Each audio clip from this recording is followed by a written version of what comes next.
Jadi pada soal ini pertanyaannya adalah tumbuhan anggur dapat merambat naik ke pergola karena melakukan gerak apa? Nah, langkah yang harus kita lakukan adalah mengetahui konsep gerakan yang ada pada tumbuhan tersebut, kemudian mengetahui juga jenis gerak yang ada pada tumbuhan ini. Gerak pada tumbuhan merupakan suatu respon terhadap rangsangan atau stimulus baik yang berasal dari dalam maupun dari luar individu. Nah, jadi timbulnya gerakan pada tumbuhan merupakan bukti adanya iritabilitas. Kalau kita lihat, ini kan tumbuhan anggur dapat melakukan kegiatan yakni merambat naik ke pergola. Nah, ini merupakan gerak esionom, di mana gerak esionom ini merupakan rangsang yang berasal dari luar tanaman. Jadi kan gerak pada tumbuhan itu kan ada 3 jenis, endonom, higroskopis, dan esionom. Kalau endonom itu dari dalam, kemudian higroskopis itu dari kadar airnya. Lalu kalau esionom adalah berasal dari luar tanaman. Nah, kalau dari sini, ini kan tumbuhan anggur yang dapat merambat ke pergola.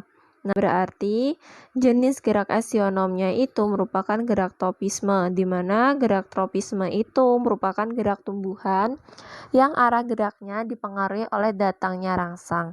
Nah, di mana gerak tropisme ini ada dibagi menjadi beberapa jenis rangsangan, yakni yang pertama itu ada namanya geotropisme, di mana geotropisme itu merupakan gerakan yang akibat rangsang dari gravitasi bumi.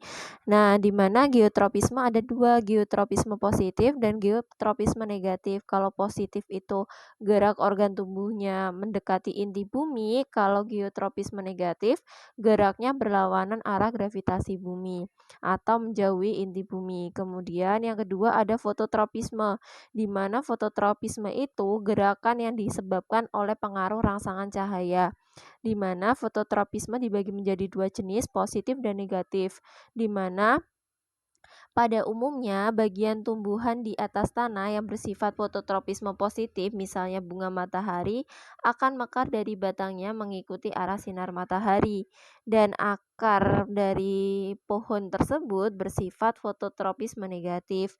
Kemudian, kalau tikmotropisme merupakan gerakan yang disebabkan karena adanya sentuhan.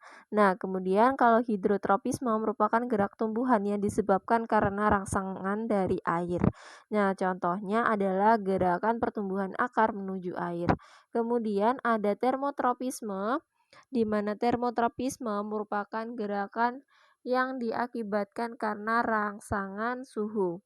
Kemudian kalau kemotropisme merupakan gerak tropisme yang disebabkan oleh rangsangan zat kimia. Kemudian kalau reotropisme merupakan gerak tropisme yang disebabkan oleh aliran air sehingga mempengaruhi arah gerak tumbuhan. Contohnya enceng gondok.